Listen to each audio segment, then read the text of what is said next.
Tú me quieres alba, me quieres de espumas, me quieres de nácar, que sea azucena sobre todas, casta, de perfume tenue, corola cerrada. Ni un rayo de luna filtrado me halla, ni una margarita se diga mi hermana. Tú me quieres nívea, tú me quieres blanca, tú me quieres alba. Tú que hubiste todas las copas a mano, de frutos y mieles los labios morados.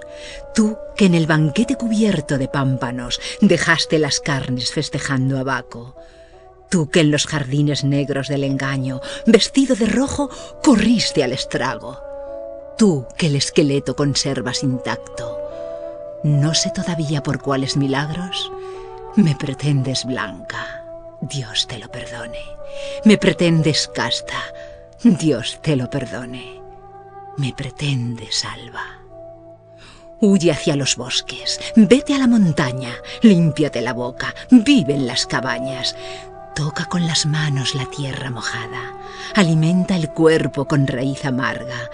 Bebe de las rocas, duerme sobre escarcha, renueva tejidos con salitre y agua. Habla con los pájaros y lévate al alba.